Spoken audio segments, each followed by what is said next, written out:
이 16장에서 나사로와 부자 말씀을 통해서 지옥을 말씀하셨던 주님께서는 이제 우리가 사람을 실족케 하는 것, 그것이 얼마나 나쁜가를 교훈하고 계십니다. 예수께서 제자들에게 이르시되 실족하게 하는 것이 없을 수는 없으나 그렇게 하는 자에게는 화로다.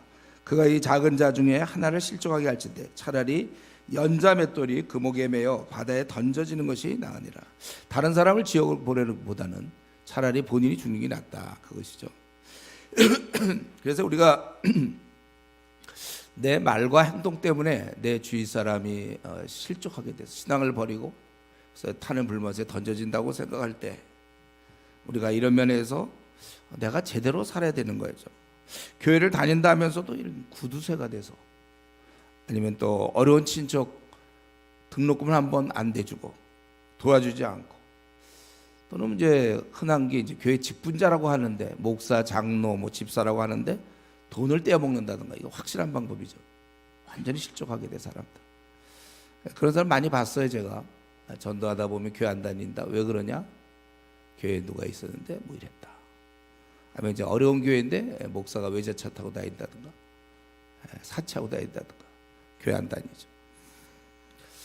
또 믿는 교회에서 아주 중요한 뭐 직분자인데 안 믿는 형제들과 재산 싸움을 한다든가, 뭐 이런 거 말로 상처를 준다든가, 어쨌든 내 말과 행동 때문에 그가 죄를 짓는다면, 그래서 그가 지옥 간다면 그건 안 된다는 거예요. 이렇게 따져볼 때 우리가 주위 사람을 실족치 않게 하기 위해서 한 가지 방법밖에 없는데, 우리가 아주 좋은 사람이 되는 수밖에 없습니다. 내가 세속적인 삶을 살고 세속적인 생각을 하면서 사람을 만날 때 그는 내 영향을 받아서 죄를 지을 수 있다는 거예요. 그러므로 우리가 남을 실족시키지 않기 위해서라도 어쩔 수 없이 거룩해야 됩니다. 물론 우리가 하나님 자녀이기 때문에 거룩해야 되지만, 다른 사람을 실족하지 않게 하기 위해서라도 우리가 어차피 거룩해야 돼. 나는 자유지만 어린 자들이 실족할까 봐 술을 끊어야 될 것이며, 고스톱을 안 하고, 우리 이런 것도 저 교회 다니면서 저렇게 술 먹고 다닌다, 나도 안 다녀, 이럴 수가 있거든요. 우리가 다른 사람을 위해서, 내 자유는 원래 성경에 내 것이 아니라고 그랬잖아요. 어린 자의 양심. 그렇기 때문에 우리가 내가 왜 이렇게 게으르면 안 되냐면 내 행동을 보고 실족할 사람이 있을까 봐. 그래서 우리가 신앙 좋은 자가 돼야 되는 것입니다. 그래서 내 신앙뿐만 아니라 다른 사람에게도 신경 써야 되는데, 그래서 내가 항상 훌륭한 사람으로 지내는 거, 여기에만 만족하면 안 돼요. 나는 교회 생활 잘하고, 나는 참 거룩하고 바르게 산다, 나는 참 바르다, 이걸로만 끝나면 되는 것이 아니라 3절에 있는 것처럼 또 다른 사람의 죄를 버릴 수 있도록 도와야 된다는 것입니다. 그를 회개시켜야 된다는 거예요. 그러니까 우리는 알아야 될 것은, 우리가 천국 가는 거 당연히 신경 써야 되지만 동시에 남들도 천국 갈 수 있도록, 그러기 위해서는 나로 인하여 실족당하지 않도록 그 우리의 책임입니다. 그러니까 우리는 주위 사람을 지옥 못 가게 하는 일을 우리가 해야 돼요. 그러기 위해서는 소극적으로는 내 생활이 거룩해서 이런 도전을 받고, 오히려 그럴지언정 내가 실족해 하는 일이 없어야 된다는 거고, 소극적으로. 적극적으로는 그가 지은 죄가 있을 때 그 죄를 회개시켜야 된다는 것입니다. 쉽게 해서 이죠, 뭐 우리가 뭐 바다에 사람을 밀어서 빠뜨려도 안 되고, 또 빠진 사람 보고 그냥 가만히 있어도 안 되고, 빠진 사람 있으면 우리가 끄집어내야 되지 않을까요? 그러니까 죄를 물론 나한테 죄를 지었다 하더라도 그 문제를 해결해 줘야 된다는 것입니다. 근데 이제 문제는요, 여기 보면 3절에 너희는 스스로 죄를, 만일 내 형제가 죄를 범하거든 죄를 범하거든 가만히 있지 말라고 그랬죠. 경고하라고 그랬어요. 경고하고, 그리고 회개하거든 용서하라. 그래. 근데 현실적으로 보면요, 우리가 누군가 나에게 잘못한 사람이 있을 때 그걸 잘 얘기를 하지 않아요. 저 생각해봤어요. 왜 이렇게 얘기들 안 하나? 심지어는 부부간에도 그럴 수도 있는데 뻔히 잘못을 했는데 얘기를 안 해요. 이런 생각을 하는 것 같아요. 왜냐하면 그가 알 거라고. 근데 그는 전혀 모른다니까요. 본인만 이제 끙끙대죠. 아는데 저런다. 근데 본인은 전혀 몰라요. 그리고 혼자 오해한 경우도 있어요. 그 사람에 대해서 막 혼자 오해한 경우가 있습니다. 직접 들어본 것도 아니고 누가 얘기한 거 듣고, 아니면 자기가 이제 유추해서 이렇게 했으니까 저렇게 했을 거다. 그래서 혼자 그러고 이제 막 분노하는 거죠. 상대방은 전혀 모르고 쿨쿨 자는데 본인만 못 자는 거예요. 왜냐하면 자기가 상대방 모르고 혼자 그렇게 알고 있으니까. 그렇기 때문에 이런 경고하는 게 참 내가 보기에 이게 지혜인 것 같아요. 물론 그가 잘못했을 때는 이 경고를 통해서 돌아올 수도 있고, 또 아닌 경우도 있을 때는 경고하는 바람에 내가 언제 그랬냐 이렇게 해서 풀 수가 있는 것이죠. 그래서 제일 안 좋은 거는 상대방이 잘못할 때 그냥 나한테 잘못했던 어쨌든 그냥 속으로 이렇게 품는 거 있죠. 이게 제일 안 좋은 거예요. 괜히 그럼 미워하게 되잖아요. 사실도 아니었는데 알고 보니까 어디서 들은 얘기나 행동을 유추하고 분명히 저거는 나를 뭐 무시하는 거다 뭐 이런 식으로 스스로 생각한다든가. 그래서 우리는 그에게 경고하지 않는 것, 이것이 벌써 그에게 죄를 짓는 거예요. 왜냐하면 그를 끄집어내줘야 되잖아요. 만약에 잘못됐다면, 물속에 빠졌다면 끄집어내줘야 되고, 죄 가운데 빠졌는데 그걸 끄집어내지 않는 거거든요. 경고하지 않는다는 것. 그러니까 그건 방치죠, 방치. 그래서 그럼 우리는 즉각적으로 2절 3절 말씀을 통해서 우리가 깨닫는 건 뭡니까? 경고를 힘쓰자 그거죠. 누가 나한테 잘못했을 때 그냥 가만히 있거나 속으로 하고 분노하지 말고 그에게 이만저만 얘기하는 거예요. 부부 사이도 이런 거 굉장히 중요해요. 얘기해야 돼요. 가만히 있지 마세요, 여러분들. 누가 잘못했을 때. 근데 이제 보통 우리가 어떤 사람이 잘못을 시작하면 보통 반응은 그렇게 썩 좋지 않아요. 화내죠, 뭐. 넌 잘했냐 이렇게 이제 자기를 돌아보지 않고 화내는 경우가 많아요. 넌 잘했냐. 아니면 이제 둘러대죠, 둘러대. 더 죄를 짓게 만들어. 거짓말의 죄까지 포함하여 둘러대게 만드는 거예요. 이것도 그 질문도 잘 하셔야 돼요. 그를 뻔히 죄 짓도록 질문하지 않도록. 걔 연약함을 잘 보면서 질문도 그런 걸 좀 잘 하셔야지. 걔를 궁지에 몰아갖고 할 수 없이 거짓말 시키도록 유도하는 것, 이거 조심하셔야 돼요. 제가 이렇게 말씀드리는데 아마 이해하는 사람도 많지 않을 것 같아요. 이 말이 무슨 말인지. 평소에 많이 해봐야 되는데, 질문해갖고 뻔히 얘가 이거 안 될 건데 그런 질문을 막 그렇게 욱박질러갖고 결국 걔가 거짓말하도록 만드는 것도 우리가 좀 조심해야 되겠어요. 그리고 이제 보통 우리 이렇게 잘못을 지적하는 경우도 있고, 또 정확하게 이렇게 그냥 뭐 잘못 지적한 것보다 그냥 얘기를 했는데도 이 사람이 날 미워한다 이렇게 생각하는 사람도 있어요. 이 열등감이 많은 사람들. 그래서 제가 우리 참 열등감이 참 문제라고 그랬죠, 여러분들. 열등감, 비등점이 낮아요. 그래서 누가 무슨 얘기하면 정상적인 얘기인데도 날 무시한다, 미워한다, 뭐 이런 식으로. 혹시 우리 중에 자기가 자라올 때 사랑을 많이 못 받고 자랐거나 좀 약간 왕따 경험 있는 사람들은 집에다 크게 써붙여야 됩니다. 사람들은 나를 무시하지 않는다. 이걸 가서 딱 붙여놓고 그걸 자꾸 외우세요. 읽고. 괜히 자꾸 사람들이 나를 무시한다, 미워한다. 그런 사람 아무도 없거든요. 혼자 그래서 힘들게 지내는 거예요. 자신감도 없고 혼자 밤낮 속에 숨어 있고. 어쨌든 오늘 본문은 뭐 그걸 다 얘기하는 건 아니고, 상대방이 반응에 대한 얘기는 관계없고, 우선 너는 어떡할 것이냐. 상대방이 그런 걸 할 수 없는데 네가 해야 될 일을 해야 되는데, 뭐냐면 그가 잘못되었을 때 그에게 경고하고, 이걸로만 끝나면 좋을 것 같은데, 회개하든 용서하라. 여기에 가만 보면 무게중심이 이쪽에 있어요. 용서. 그러니까 그 사람을 얻으려는 마음으로 경고해 주는 거예요. 괜히 화풀이로 경고할 수 있잖아요. 화풀이로 내가 잘못된 사람 찾아가서 너 이런 나쁜 놈이다 이러고서. 그게 아니라 그를 용서하려고, 받으려고 하는 거예요. 그래서 4절에 하루에 7번 뭐 이렇게 많이 하는 사람이 있어요. 하여튼 또 하고 잘못했다고 해서 그다음 또 똑같은 짓 하고 또 그러고.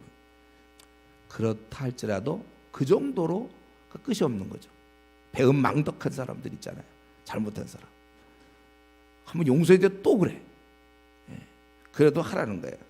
그러니까 우리가 중요한 것은 경고하는 마음으로만 가지 않도록 용서하는 마음도 같이 갖고 가야 되는 겁니다.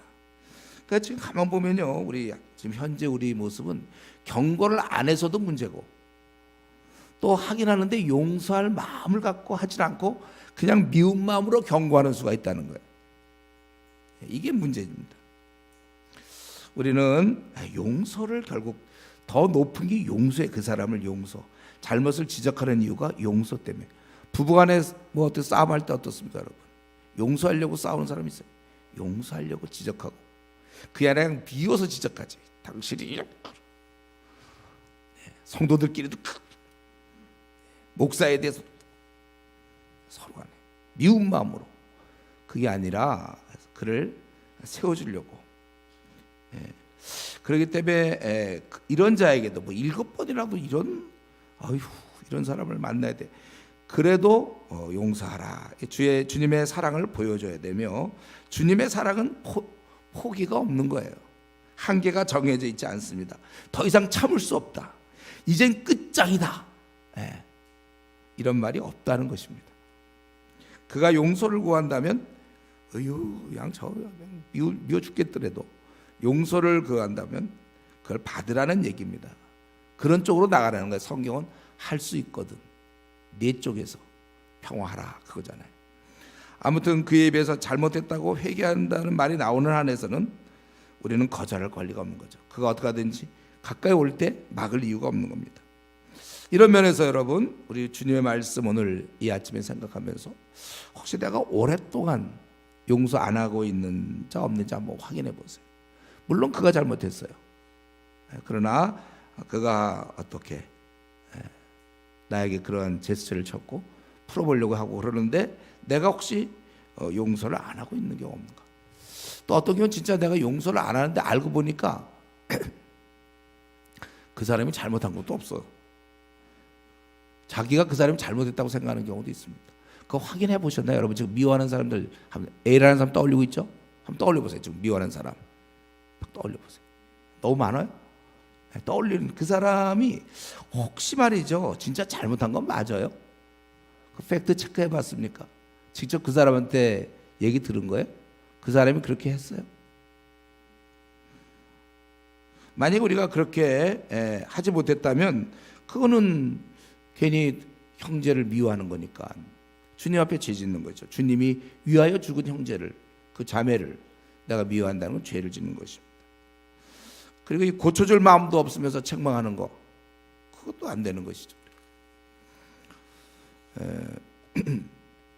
그리고 그가 잘못했다고 그랬는데 내가 화가 풀리지 않아서, 혹은 그가 나한테 뭔가 풀어보려고 왔는데 나는 미움의 미움을 만족시키기 위하여, 미워 죽겠어, 미움, 내 쪽에서 거부한 적은 없는지. 그래서 오늘 주님의 정신과는 정반대되는 것이죠. 7번이라도 네게 죄를 짓고 또 7번에도 돌아와 네게 내가 회개하도록 하거든 너는 용서하라 하시더라. 그것은 잘못되는 거예요. 그래서 여러분들 마음에 누구를 미워하고 있으면은 그 사람에 대해서 우리는 용서할 생각을 해야 됩니다. 물론 회개해야 용서하는 거죠. 자기가 잘했다고 자꾸 우기면 안 되지만, 그러나 이제 그런 과정에서 노력이 있어야 되는 거예요. 그래서 만약에 나한테 그 사람이 좀 풀어보려고 자꾸 그러는데 나는 그동안 거부했다면 그건 내 잘못이에요.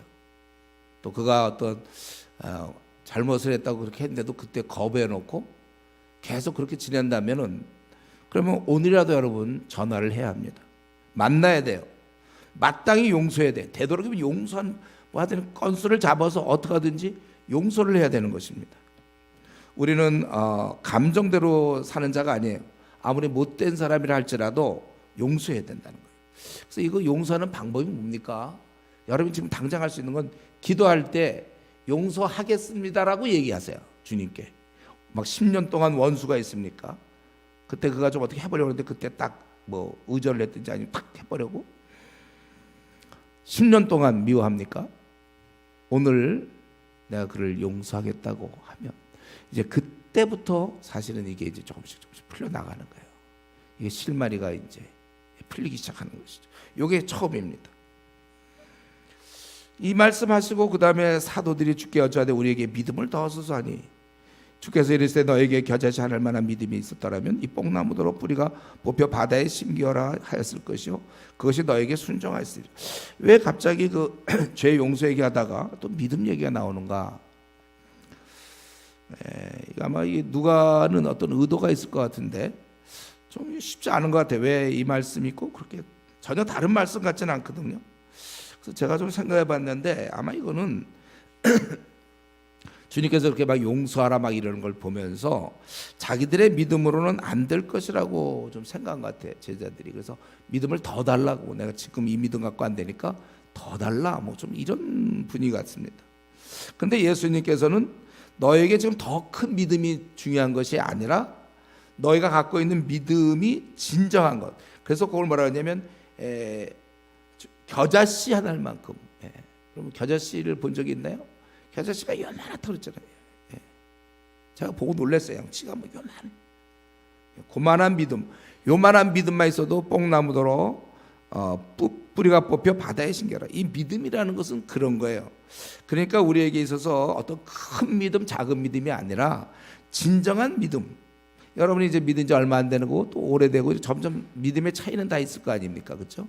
믿음이 아주 깊은 사람이 있고 아직 믿은 지 얼마 안 돼서 아직 연약한 자도 있을 수 있지만 중요한 것은 바른 믿음이 중요한 거예요. 아무리 작은 믿음이라도 이 믿음이 바른 것이라면 충분하다는 것입니다.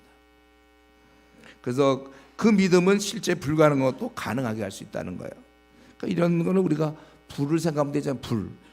우리가 산불을 일으키는 것은 횃불뿐만 아니라 담뱃불도 산을 불태울 수 있지 않습니까? 중요한 건 불이 진짜 불인가 중요해요. 성냥불도 그것이 뭐 불이 애당초 횃불이 돼야만 뭐 이 정도 크기는 돼야 된다 이런 건 없다는 거예요. 불 자체가 진짜 불이냐, 성냥불인데 뭐 물이 들어가 있는 불 예를 들면 그게 되겠습니까? 진짜 불이어야 되지. 진짜 불을 갖고 있는가, 그런 믿음을 갖고 있는가 점검하세요. 여러분, 내 믿음은 어떤 믿음인지. 정말 여러분이 하나님을 온전히 어리지만은 그래도 하나님을 온전히 의지하는 믿음이 있습니까? 여러분, 하나님 온전히 의지합니까? 믿은 지 얼마 안 됐든 오래됐든 믿음이, 그런 믿음이 있다면 여러분, 우리가 뭐든지 하나님 하실 수 있다는 것에 뿌리를 내리는 그런 믿음이라면, 근데 어째서 앞날을 걱정하죠? 우리 중에 지금 앞날 걱정하는 사람들이 있죠. 오늘 아침에도 걱정하고서 나왔습니까? 진짜 믿음인데 뭐 걱정이 있어요? 이 땅에 무슨 걱정이 있죠? 우리 믿는 자들이.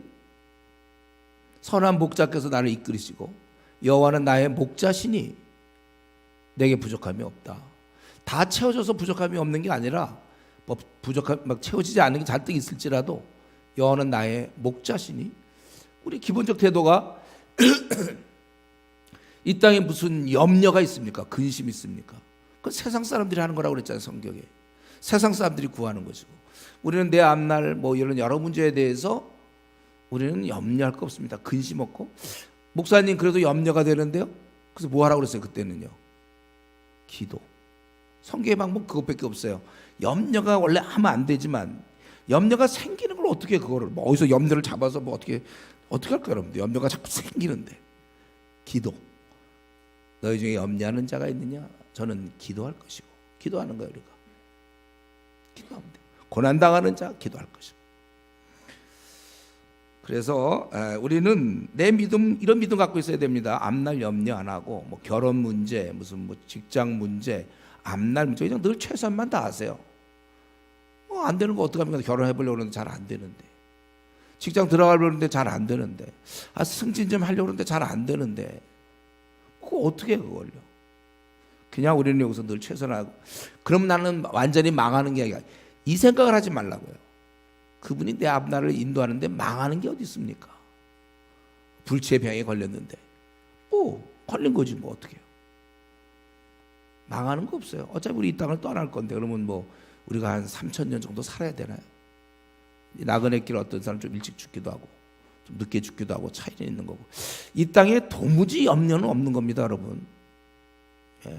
어제 혹시 잠 못 자고 또 막 걱정하는 사람들이 있습니까? 제가 그럴 때 뭐 하라고 그랬어요? 좀 그만 누워 있으라고 했잖아요. 염려가 들어오는 한 누워서 눕지 마세요. 그 염려에 아주 좋은, 아주 그 베스트 같던 아주 좋은 장소를 제공하는 거예요. 염려가 머릿속에 들어오면 일어나서 기도하라고 그랬잖아요. 좀 일어나기가 좀 힘든가요? 네. 잠깐만 일어나서 그때 기도하시고. 염려는 우리는 이 땅에서 이런 믿음을 갖고 있으면 우리가 이 땅에 뭐가 걱정이 됩니까?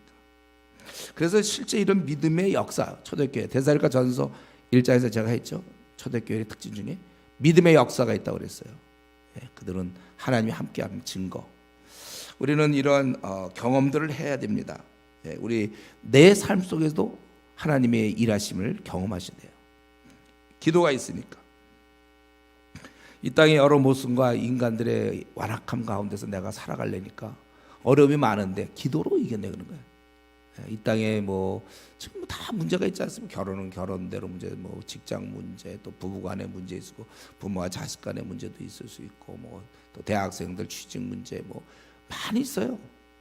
자녀 나면 또 자녀의 문제, 또 관계의 문제, 직장에서는 직장대로 뭐 수많은 문제가 있지만 우리는 이런 걸 다 뚫고 나가면서 간증거리를 만드는 것입니다. 그래서 우리는 이 간증을 해야 돼요. 남의 간증만 듣는 게 아니라 내 간증이 있어야 돼요. 왜냐하면 난 믿음이 있으니까. 그래서 이 제가 이제 계속 수련회 하고 막 이랬고 목이 지금 확 좀 간절히 얘기 좀 해야 되겠는데 이게 자꾸 목 때문에 그래요. 잘 여러분들 이제 지금 내가 굉장히 간절히 얘기한다고 그냥 알고 계세요. 여러분이 간증이 있어야 돼. 간증. 예. 그래서 내가 그때 하나님 날 이렇게 인도하셨지. 근데 이 간증이 너무 오래되면 안 돼. 좀 최신기 나와야 돼. 좀 계속. 예. 한 10년 전 거 막 그때 하나님 날 도우셨지. 그동안 10년 동안 어디 가셨어 하나님은? 그동안 좀 쉬고 계시나요? 우리는 항상 간증거리가 있어야 돼요. 이때 하나님 도우시고 이때. 그러니까 기도 생활을 꾸준히 해야죠. 기도 생활 등한히 하니까 응답 없는 수 있잖아요. 그러니까 간증거리가 있어서 계속 간증에서 간증으로 간증. from 간증 to 간증. 계속해서 간증으로 간증. 그렇게 나가야지 뭐 10년 전 거 자꾸 울고 먹으면 됩니까? 그때 굉장했어 하나님이. 그때 역사했어요. 밤낮 그런 얘기만 하면 어때? 지금 어떡하냐고요. 그래 우리 신앙이 활기가 돋는 거고요. 그 힘 있고 두려움이 없죠. 이런 간증이 딱 바치고 있으면 이 땅에 뭐가 두렵습니까? 다윗 곰과 사자를 막 찢어 죽이고 막 하나님 날 도우셨기 때문에 골리앗 딱 나타날 때 저거 그냥 죽어! 확 던지고 그러면 원래 그렇게 담대함이 있는 거지. 다른 사람들은 숨어 있고 그러지만 저건 다윗의 눈에는 저건 아무것도 아니에요. 그게 간증이 쌓이고 이런 간증이 있어야지. 그래 한 10년 전쯤에 그때 내가 고양이를 죽인 건가 곰을 죽였나 잘 모르겠다. 그래가지고 나가 뭘 싸우겠습니까? 여러분 최근 간증 언제 있어요? 최근 간증들 계속돼야 돼. 이거는 언제까지 되냐면 간증해서 국 끓여 먹고 밥 끓여 먹는 게 아니라 간증이라는 건 죽을 때까지 계속 돼야지만 힘이 있는 사람이 되는 거예요. 우리 신앙인이 아주 담대하고 두려움이 없는 거죠. 도와주는 경험이 없으니까 앞날 걱정이 될 수밖에 없죠. 하나님이 쭉 돕고 있으면 그 다음에도 뭐 걱정 하나도 없는 거죠. 월급이 잘 나오는 회사를 다니면 이번 달 나올 거 걱정 못 합니까? 근데 이제 월급이 중간중간 자꾸 끊기고 그러면 이번 달 나올까 말까 이제 걱정이 되잖아요. 하나님이 함께하는 게 딱 있으면 어려움이 와도 뭐냐 이러고 딱 이게 아이고 뭐야 이거 이게 뭐지? 없다고 우리 앞에요. 걱정이 뭐가 이거 안 되면 어떡하나. 아이고 그 예수님 왜 믿어요 여러분들? 물론 내가 그것 때문에 믿는 건 아니지만은 목자가 함께 하는데 뭐가 그렇게 걱정이고 염려가 되고 근심 걱정에 눌려가지고 찬양할 땐 좀 회복됐다가 찬양만 끝나면 다시. 그러지 말고 여러분들 우리가 이런 문제를 놓고 하나님 앞에 계속해서 기도생활 기도생활 힘쓰는 사람은 이 땅에 걱정이 없는 거고 기도생활 중단하는 거 대충 하는 사람들은 밤낮 내가 그 중단하면 염려가 몰려온다. 내가 옛날에 한번 예를 들었죠. 사막 뭐 그런 경우는 없지만 영화 같은 데 보면 이렇게 불을 들고 있잖아요. 불을 들면 맹수들이 올라다도 이 불이 있으면 못 들어오는데 이 불이 이제 불길이 줄어들거나 꺼지면 달려드는 것처럼 우리가 기도의 불이 딱 살아있으면 이런 염려 근심이 어딜 들어옵니까 우리한테? 예? 무슨 염려가 있어 우리가요 이 땅에서 즐거움만 있는 거죠. 그분이 나와 함께 하는데 누가 하나님을 이길 수 있다고 생각하세요 여러분? 예? 직장이 하나님을 이길 것 같아요? 직장 취직이? 아니면 결혼 문제가 하나님을 이깁니까? 그것만큼은 결혼 문제만큼은 하나님도 안 된다. 그겁니까 우리가? 여러분이 우울하고 있다면 그거예요. 뭐냐면 결혼 문제만큼은 하나님은 그건 지신다. 하나님도 그거예요. 우울하다. 이 앞날의 문제만큼은 하나님도 안 된다. 우리가 그거를 갖다가 아주 산 증거로서 얼굴로 이 땅에 우리가 없어요. 자꾸 얘기하려니까 힘든데 없어요. 걱정 의심은 하지 마세요 제발 좀. 우리는 항상 늘 이긴다, 승리자. 그런 믿음을 우리가 갖고 있어야죠. 그러고 나서 7절에 너희 중에 누구에게, 그 다음에 무익한 종.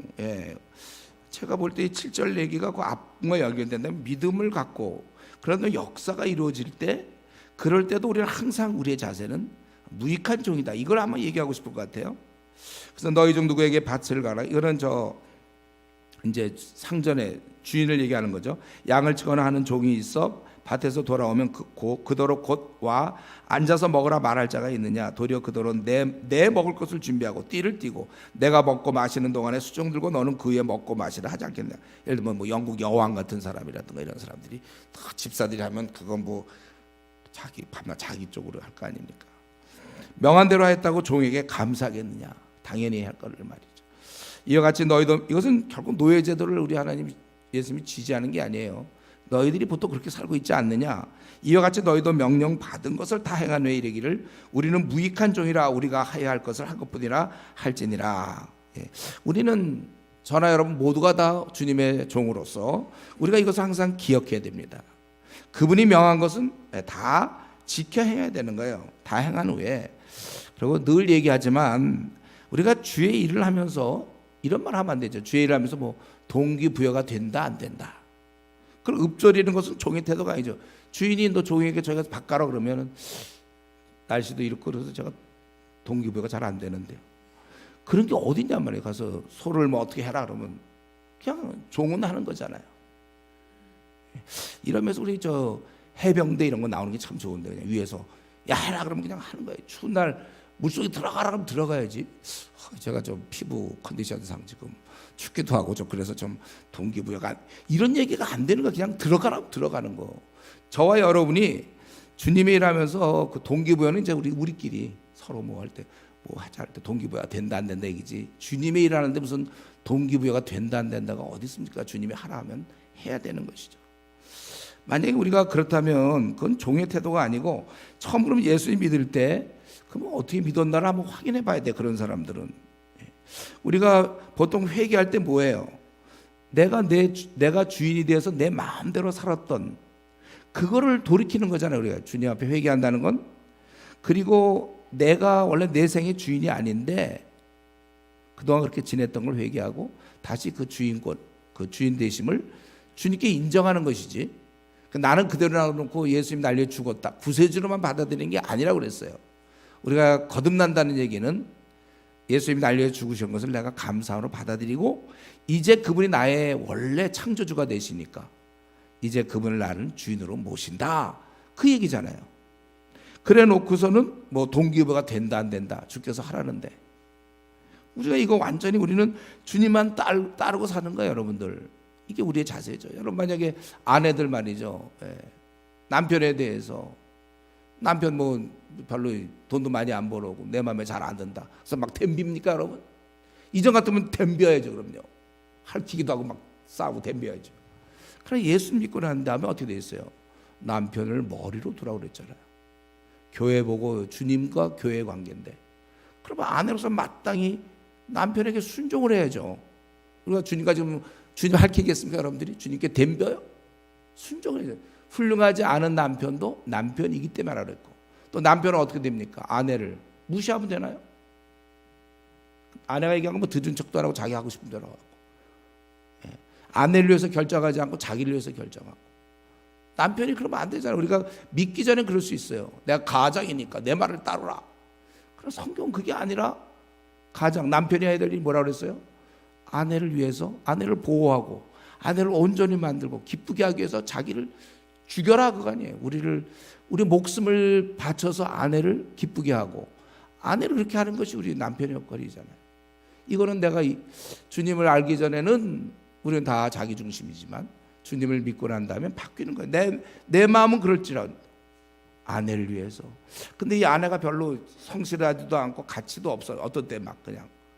그렇더라도 내 아내이기 때문에 하나님이 허락하셨기 때문에 목숨을 바칠 만큼 아내를 해야지 막 고집 세우고 막 싸우고 그러면 안 되는 거죠. 그러니까 이제 우리 예수님을 믿었잖아요. 우리는요. 믿었다면은 이제는 우리가 항상 그분의 뜻대로 살아야지 내 욕심대로 살면 안 되는 거고. 그래서 우리는 이런 종의 자세, 내가 주인이 아니고 예수님이 주인이기 때문에 내가 큰일 혹시 이루었다 이런 믿음을 가지고 높은 마음을 가져서는 안 된다는 거예요. 내가 한 것은 없고 그분이 다 주신 겁니다. 건강 이거 주님 주신 거잖아요. 내 머리 좋은 거 IQ 누가 주신 거예요? 성실함 누가 주셨습니까? 내가 만들어 온 거예요? 다 주신 거예요. 태어날 때. 나는 종이라는 것이죠. 일을 이루시는 분은 그분이 하시는 거예요. 그래서 우리가 뭔가 주님을 위해서 일했다고 내가 뭐 좀 꽤 희생했다고 그렇게 생각하는 것은 그건 어리석은 것입니다. 내가 주님 일을 안 해도 되는데 이번에 특별히 내가 뭐 조장이 되고 뭐 간사가 되고 목사가 돼서 내가 좀 해줬다. 없는 시간도 내가 좀 냈고 또 뭐 돈도 좀 내고 신경도 쓰고 여러분 우리가 이렇게 생각하면 안 됩니다. 종이 주인 위에 일하면서 안 해도 될 건데 내가 주인 때문에 내가 일해 준다는 식으로 그렇게 생각해서는 곤란합니다. 오늘 성경에서 분명히 무익한 종이라 우리가 해야 할 일을 한 것뿐이라 할지라 이렇게 얘기했어요. 다른 말로 한다면 우리가 분명히 이제 을의 입장이 돼야 된다는 거예요. 우리가 이 주님을 섬기면서도 자기가 뭐 원래 안 해도 되는 거 좀 섬겨주는 것 같은, 내가 뭐 봐줬다 뭐 이런 식으로 말이죠. 수예배도 원래 안 놔도 되는데 한 봐줘서 내가 나와준다 뭐 이런 유에 우리는 주님을 섬길 때 우리는 그저 내가 하는 모든 건 무익한 종으로 해야지. 이것이 진짜 말로는 그런 사람들이 있어요. 우리 목회자도 보면 뭐 부족한 종인데 밖으로 그냥 완전히 그냥 교만함이 막 나오는데 입술만 그저 종이 뭐 하겠습니까? 다 해 그냥. 벌써 이 발산하는 에너지는 다 하고 있어요. 이 사람이 너무나 훌륭하셔. 이분은 그저 무익한 종입니다 하는 그 말조차도 막 훌륭해 막. 우리 마음 자세도 진짜 그래야 돼. 진정성이 있어야죠. 내가 이렇게 하는 거 당연히 해야 될 거죠. 뭐. 주님 섬길 때 여러분 무익한 종 같은 분위기가 나와야지. 내가 지금 워낙 열심히 특심하여 내가 이렇게 좀 해주는 거다. 뭐 가물까 목사님이 뭐 혼자 힘든 거 같으니까 봐줬다. 이런 식으로 여러분 안 해도 되는 건데 해준다. 조장에 정 없다면 어떻게 하겠는데 내가 그럼 해줘야지. 조장 해준다. 이런 자세 이거 안 돼요. 우리가 무익한 종. 오히려 그런 기회를 주신 하나님을 찬양하고 나 같은 것도 써먹는구나 감사해야죠. 그러고 나서 우리 나병 환자 얘기가 나옵니다. 이게 이제 이건 좀 사건이 확실히 다른 것 같아요. 이제 예수님께서 예루살렘에 가실 때, 그러니까 저 사건이 바뀐 거죠. 사마리아와 갈릴리 사이로 지나가시다가 갈릴리는 위쪽에 있고 사마리아 그 밑에가 이제 남쪽 유다가 있던 거잖아요. 그 사이 한 마을에 들어가시니 나병 환자 10명이 예수를 만나 멀리서 여기 사마리아와 갈릴리 사이기 때문에 사마리아인이 그때 이 나병 환자 중에 있었다는 게 이해가 되죠, 그렇죠? 한 지역이 사마리아와 갈릴리 중간이니까 섞였던 것 같아요. 그래서 멀리 서서 소리를 높여 이르되 예수 선생님이여 우리를 불쌍히 여기소서. 지금 예수님이 그 지나가실 때 10명의 환자가 우리를 불쌍히 여겨달라고 하셨어요. 그럴 때 예수님 뭐를 해달라냐 이런 거 물어보지 않죠. 벌써 그거 척하면 알아야죠, 그렇죠? 그럼 이 나병 환자들이 그냥 불쌍히 여겨달라 그러는 게 뭐 밥 달라 그런 거겠습니까 지금? 예수님한테 사실은 우리를 고쳐달라 그거예요. 그러자 14절에 보시고 이르시되 가서 제사장들에게 너희 몸을 보이라. 이거 이제 회복을 얘기하는 거죠. 원래 레위기 14장 2절에 보면 회복되었을 때 제사장한테 보이는 거거든요. 그러니까 너희들 제사장한테 보내라는 것은 이제 회복을 말씀. 어쨌든 제사장이 갈 때 이들이 다 회복되는 거잖아요. 가다가 깨끗함을 받을 거예요. 이거 주님께서 그들을 고쳐주신 거예요. 근데 이렇게 가다가 나니까 그중에 한 사람이 자기가 나은 것을 보고 큰 소리로 하나님께 영광을 돌리며 바로 이 예수님 메시아라고 얘기하던 그분 돌아와 예수의 발 앞에 엎드려 감사하니 근데 그 사람은 사마리아 사람이었어요. 아주 무시하던 사람. 그럴 때 예수님께서 대답하여 이르시되 10사람이 다 깨끗함을 받지 아니하였느냐. 사실 다 깨끗함 받았거든요. 9은 어디 있느냐. 이들은 어디 있겠어요? 춤추고 있었겠죠. 춤추고 집으로 가고 어디 동네방네 다니면서 춤추고 있었죠. 뭐 어디 있겠어요? 어디 있느냐. 이 이방인 외에는 하나님께 영광을 돌리러 돌아온 자가 없느냐. 그리고 나서 그에게 이르시되 일어나 가라. 네 믿음이 너를 구원하였네. 이거는 흐름상 영혼의 구원을 얘기하는 거예요. 아까 육신의 것뿐만 아니라 영혼의 구원까지도. 이게 지금 이 사건, 우리가 이제 이 사건을 우리가 한번 살펴보면은 우리가 이걸 잘 볼 때 우리는 본능적으로요, 축복이나 은혜를 주실 것은 사모하지만, 그것까지 맞아요. 일단 주신 것에 대해서는 감사하는 마음이 별로 없다는 거예요. 원하는 것을 얻고자 할 때 마음은 뜨거운데 일단 얻고 나면은 그때면 좀 냉랭하다는 거죠. 그렇게 결혼을 위해서 기도했어요. 그렇게 기도를 많이 하고 그러더니 결혼을 했으면 이제 더 감사하고 막 이래야 되는데 그 다음에는 이제 끝이에요. 오히려 미혼 때 그렇게 열심히 그저 수요예배, 금요기도에 뭐 밤낮 새벽기도 막 오더니 그냥 결혼 문제가 있으니까 결혼하고 나니까 이제 기도 응답 받았잖아요. 그러니까 이제 할 거 없잖아요. 둘이 놀러 다니고 그러더라고요. 할 게 없으니까. 우리가 얻으려고 할 땐 되게 뜨거워. 우리 생각하면 우리 형제들 말이죠. 데이트할 때 자매들 어떻게든지 비율을 맞추고 막 기분 좋게 하고요. 돈도 팍팍 쓰면서 맛있는 거 사주고 막. 그러다가 결혼해서 이제 일단 아내가 된다든가 그다음 뭐 소홀히 하고 뭐 좀 무거운 것도 잘 안 들어주고. 옛날 같은 벌써 연애할 때는 그냥 들어가서 들고 왔는데 이제 웬만하면 그냥 쓱 넘어간다. 하여튼 사람이 들어갈 때 뭐 화장실 뭐 그런 거 비슷하게 마음들이 그래요. 그 마음이 데이트할 때 그 마음 죽을 때까지 가야지 어째서 바뀝니까? 우리가 이 한번 얻어놓고 그래서 이전에 그런 거 많아요. 고3들 때 막 그때는 열심히 나와서 공부할 때 열심히 나와서 대학 들어가게 되고 대학 딱 원하는 대학 들어가서부터는 대학 들어가는 순간 이제 그 새벽 기도도 끝이에요. 기도 끝나요. 이제 안 구해도 될 것 같거든요. 얻었으니까. 그때는 그렇게 기도해야 돼요. 미혼일 때는 또 직장 들어갈 때는 또 하고 뭐 승진할 때 그렇게 하고 승진됐으면 이제 그 다음에는 또 안 하고. 참 이게 그렇게 얻고자 할 때 그 마음, 그 뜨거운 마음. 이때 얼마나 이들이 불쌍히 여기서 할 때 얼마나 간절했겠습니까? 자기 생애. 그런데 일단 얻고 나서 이들은 모른 척하는 거예요. 은혜 받는 것에 대해서는 길들여져 있는데 반해서 얻은 것에 대해서 감사하는 것에 대해서는 굉장히 아마추어요. 미숙해요. 감사에 아주 인색합니다. 이것은 우리 보통 사는 날 동안 꼭 이 본문 아니더라도 여러분 이렇게 아내에게 많이 감사합니까? 아내에게 또 남편에게 감사한가요?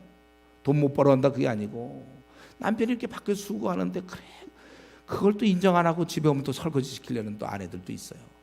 좀 감사하는 마음을 가지세요. 뭘 더 안 해주는가에 대해서 또 남편도 아내가 뭘 좀 더 안 하는가에 대해서 왜 이런 거 비율을 못 맞춰? 왜 이런 걸 좀 안 해줘? 뭐 그렇게 지금까지 얻은 거면 끝이에요. 제가 뭐 이런 말 하기 좀 그렇지만 저는 우리 아내 보고 이제 나 도와주는 거 이제 그만하라. 졸업했다고 그랬어요. 너무 그동안 많이 해서. 이게 좀 별로 도움 안 될지 모르겠는데 저 스스로 그렇다고요. 내가 보니까 너무 그동안 날 위해서 수고를 많이 했어요. 그러니까 이제 당신 날 이제 엉망으로 날 대해도 나는 감사할 거다. 왜냐하면 다 보완이 충분히 이미 너무 많이 획득해 놔가지고 이제 안 해줘도 나는 고마울 것 같아. 어쨌든 우리가 감사에 좀 인색해. 남편이 나를 위해서 이렇게 수고하고 돈 벌고 오면 감사한 거고 또 아내가 이렇게 수고하는데 감사한 거고. 부모님께 여러분 감사합니까? 부모님 우리 뭐 안 해주고 뭐 안 사주고 뭐 집이 가난하고 뭐 이래. 그게 답니까? 사는데 부모가 나를 키워줬는데 그것만 해도 난 평생 감사해도 또 동료에게도 우리가 감사할 것 많고. 그러니까 가만히 보니까 우리 본능적으로 잘하는 것과 잘못하는 게 있는데 잘하는 것은 간구고 잘못하는 건 감사예요. 우리는 오늘 이 부분을 뜯어 고쳐야 되겠습니다. 하나님께서 사실 우리에게 주신 수많은 은혜들이 있는데 정작 그것이 은혜임을 잘 깨닫지도 못하고 그리고 감사하는 데는 아주 아주 수준이 떨어져. 감사가. 이 사람들 자기들 말이죠.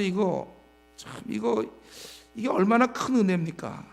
근데 감사를 못 하고 있어요. 우리가 이러한 이 9명의 나병 환자만 뭐라고 그럴 게 아니라 혹시 나도 하나님께 받은 게 수많은 은혜를 줬건만은 나는 그걸 별로 지금 감사하지 않고 현재 내가 못 받은 거, 그거 지금 이루어지지 않는다고 그거에 대해서 불평하거나 그거에 대해서 못마땅하면서 주님과 약간 대척점에 서 있는 거 아닌지, 내가 혹시 얻은 은혜인데 감사하지 못하고 지나친 거 없는지 좀 돌아보고 좀 떠오른 대로 그거 좀 우리가 감사하며 회개해야 될 거예요. 사실 우리가 감사가 없는 거는 받은 은혜가 없어서가 아니라 감사하는 마음이 없어서라는 것입니다. 근데 이 사마리아인은 나병을 고쳐준 것에 대해서 감사를 표했어요.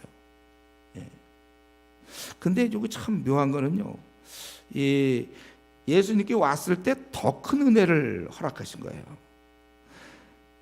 사실 우리 예수님께서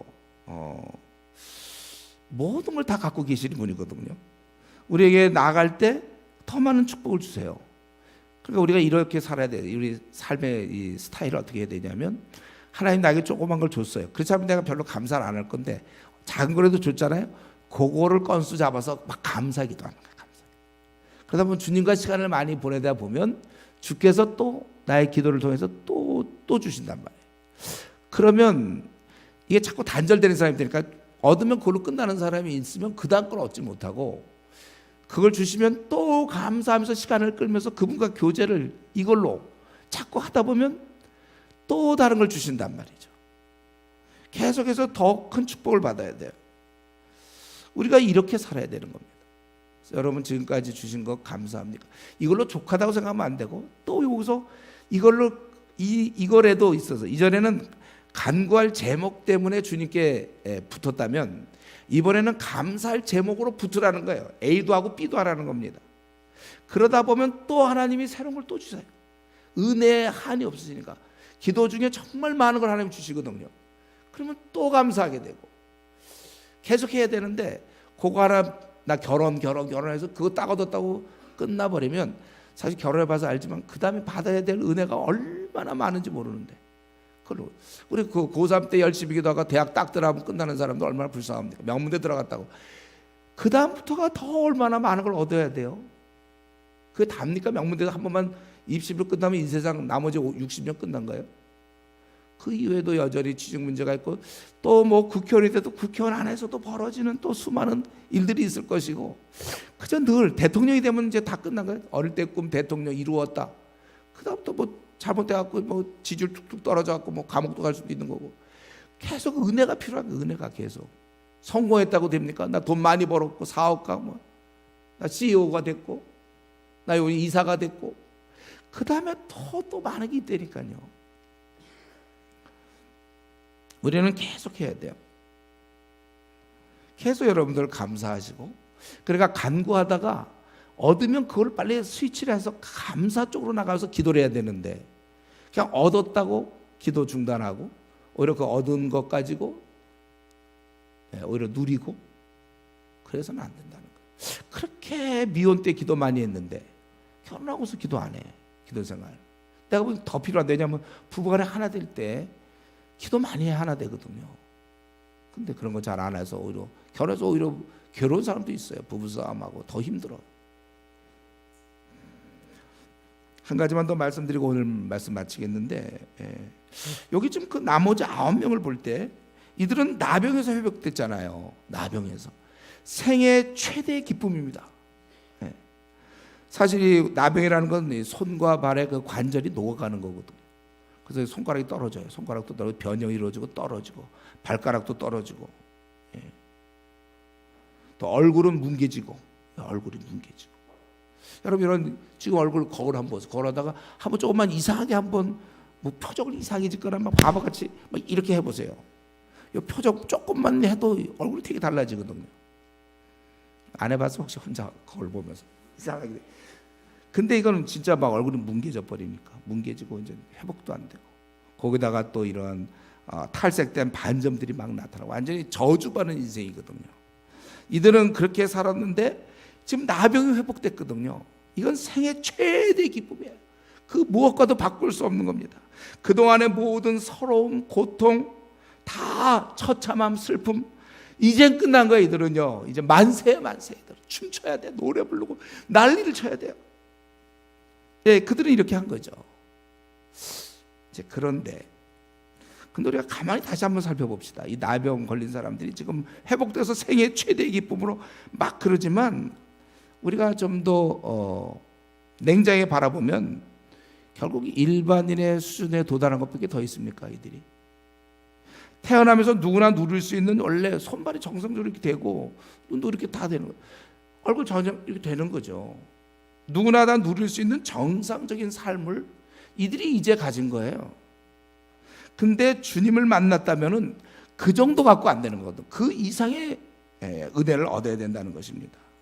근데 이 사마리아인이 얻은 거예요. 이 사마리아는 정상인이 되었죠. 이제 그만 해도 뭐 춤추고 그러지만 그 다음의 축복, 영원한 생명을 얻는 것입니다. 이 80년짜리를 얻은 게 아니라 80년짜리뿐만 아니라 8천억만 년의 것을 영원한 천국을 얻었다는 거예요. 그래서 우리는 이 오늘 본문에서나만 쓸 수 있는 공식일지 모르지만 이거예요.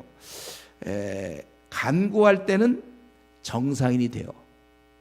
근데 감사할 때는 천국인이 된다는 거예요. 이 의미를 알겠죠, 여러분? 우리는 오늘 말씀을 통해 우리가 알아야 됩니다. 주님께 나아가는 자는 은혜를 얻는 거예요. 근데 우리 주님의 주실 은혜는 무한해요. 무한해. 우리는 주님을 만나 뵙기 전까지는 매일 이 은혜가 날마다 필요한 것입니다. 만약에 우리가 이 지금 이러한 그 9명이 얻었던 이걸로 이들은 족해서 더 이상 주님 필요 없어요. 그러나 그 정도는 정상인이 보통 누리는 거예요. 어쩜 우리가 지금 신앙생활하면서 이런 정상적인 것을 누리고 괜찮다고 생각하는 사람이 있는지 몰라요. 그래서 고등학교 때 대학 가기 기도해서 대학 들어가면 그렇게 기도 안 하고 대학 들어가는 사람 많이 있어요. 결혼 문제를 위해서 지금 몇 년째 기도해서 결혼했다고 합시다. 그렇게 기도 안 하고도 결혼하는 사람 많이 있는데요. 결혼한 사람 많이 있는데요. 그래서 왜 그걸 그치죠? 취직을 위해서 막 기도해서 좋아, 취직됐다. 근데 그런 거 기도 안 하고도 취직한 사람 많아요. 그러니까 그냥 세상인 중에 좀 잘 나가는 정도의 수준이 된 거예요. 근데 결국 주님을 그 정도로 여러분 보고 있습니까? 그 무한하신 은혜를 베푸시는 그분 앞에 나가면서 그래서 세상 사람들 사는 것만큼 됐다고 그걸 좋아하고 그래서 나도 이제 결혼을 했으며 취직도 했고 집장만 했고 그래서 이제 더 이상 기도할 필요도 없어요. 그냥 세상 사람들이에요. 세상 사람들 사는 게 그렇게 살아요. 집장만 하고 결혼을 해서 뭐 또 승진 정도 하고 뭐 노후 보장 정도. 여러분 기도가 그 정도로 써먹으려고 기도합니까? 그러면 우리 삶이 초라한 거예요. 그리스도인 세상 사람들이 집장만 하고 승진하고 결혼 잘하고 자녀들 뭐 잘 키우고 그거는 세상 사람들은 그렇게 살아요. 근데 기독교인이 기껏 해가지고 그 정도 됐다면 기도가 있는 사람이 그렇게 산다면 그건 초라한 거예요. 아주 그건 심히도 초라한 겁니다. 세상에 잘 먹고 잘 삼신을 섬기는 사람이 사는 정도에 우리가 머무른다면 정상인에 머무른다면 초라한 거예요. 우리는 천국인이 돼야 되죠. 그분이 주시는 은혜에 한없이 잠겨 앞으로도 좀 주실 게 굉장히 많은데 거기서 그냥 땡 됐습니다. 스스로 이미 하나님과 이 타협을 한 거예요. 나 대학 들어갔으니까 됐습니다. 나 결혼했으니까 됐고요. 이제 세상 사람들처럼 수준 됐으니까 됐습니다. 너무나 생이 초라해요. 여러분 우리는 단단히 좀 결심을 해서 내가 감사할 때 하나님이 계속 은혜를 주시는데 우리는 더 큰 은혜를 사모해야 되는 것입니다. 그 방법이 현재 주어진 것에서 감사하고 이거 됐다고 이제 교회도 버리고 이게 아니라니까요. 제가 한번 얘기했잖아요. 제가 이전에 있던 교회 수요예배 한번 얘기했죠. 수요예배 때 그때 우리 오전 예배가 있었는데 막 성도들이 막 밀려왔어요. 난 그때 깜짝 놀랐어. 내 설교를 듣고 이런 유력이, 이런 엄청난 역사가 있나? 그게 아니고 뭐라 그랬어요? 수능날 고3 엄마들이 그냥 평소에 좀 그렇게 기도 좀 하시지. 그러고선 끝이에요. 그 다음 수요일 날은 안 와요. 야, 대학 들어간다고 애가 대학 들어갈 것인가? 들어가면 얼마나 교만하기 좋은 데 들어가면 교만할 것이고, 또 좋지 못한 자기가 원하는 대학 못 들어가면 애가 또 열등감에 빠질 것이고, 이때야말로 기도할 때인데, 그리고 뭐 대학만 들어가면 다 됩니까? 또 그가 앞으로 또 시험도 있을 거고 수많은 게 있고, 거기서 또 안 좋은 또 뭐 잘못된 여자친구 남자친구를 만날 수도 있고, 대학은 완전 술독인데 거기다가 술이라 또 주량으로 나와서 바뀔지도 모르고 주당이 될지도 모르는데, 기도할 게 오히려 더 많아 대학에 보내면. 근데 수능 딱 끝나면 고3 때 쭉 기도하다 수능 끝나면 본인도 기도 끝나는, 그게 아니야. 우리 기도는 죽을 때까지 계속돼야 돼. 예, 우리 중에 종종 그런 경우 있습니다. 그렇게 미혼 때 열심히 기도하더니 결혼하더니만 이제 그냥 기도 생활, 왜냐면 얻었으니까. 그게 다냐고요. 제가 볼 때 세상 사람도 그 정도. 우리는 그건 놀라운 것. 하나님이 나를 이 땅에 보내실 때 그 잘 먹고 잘 살라고 보냈다고 생각합니까?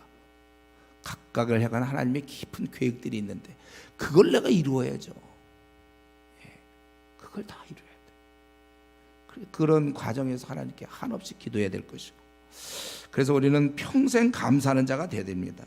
우리가 태생적으로 감사는 잘 못하지만 이 시간 이후로는 우리가 주어진 작은 일부터 감사하고, 나는 이제 배부르다, 나는 부자라 공부한 것이 없다 하는 그 순간, 이제 뭐 결혼도 잘했고 애도 잘 낳고 모두 잘 됐고 모두 승진도 잘 되고, 바로 그 순간에 우리는 기도해야 돼요. 계속 하나님께 기도해야 됩니다. 그래서 내 신앙은 나 이전에 한때 열심히 였는데, 이런 얘기가 우리 입에서 나오면 안 되고, 지금이 최고 열심히 해야 되고, 이제 내일은 더 열심일 것이고, 더 감사하는 자가 됐고, 더 우리가 범사에 감사하는 자로 변화될 것을 소망하며 결단하고 강구해야 됩니다. 그래서 주위 사람이 다 알 정도로 감사가 넘치는 그러한 사람이 될 수 있기 바랍니다. 우리 이 시간 같이 기도합시다. 정말 혹시 내 행동 때문에 내가 교인이라고 그러면서 술 먹고 뭐 할 거 다 하고 세상적으로 혹시 나로 인해 실족시키는 적이 없는지, 내가 거룩한 사람이 돼야 되는데 또 다른 사람이 죄 가운데 있는데 내가 가만 놔두지는 않았는지, 함께 천국 가야죠. 또 우리가 이런 면에 있어서 내 믿음은 정말 온전한 믿음이 돼서 이 땅에 두려움이 없는지, 염려 걱정이 아직도 나한테 있는지, 또 내가 죄를 할 때 정말 무익한 종 의뢰 자세로 가는지, 아니면 한번 해주지 뭐 봐줬다 뭐 이런 거 아닌지, 내가 그동안 어떤 자세로 주를 섬겼는지, 그리고 이 감사 못했던 9명과처럼 내가 요거 그동안 기도했는데 응답받았다고 그 다음에 싹 태도가 돌변해서 기도 생활도 등한히 하고, 나는 좀 이렇게 변덕스러운 이 9명의 그 나병 환자 같은 사람이 내가 아닌지, 나는 죽을 때까지 작은 것부터 감사하고 범사에 감사하고 끝까지 매달리는 사람이 되겠습니다. 여러분 이렇게 좀 다짐하면서 우리 같이 통성으로 기도하겠습니다.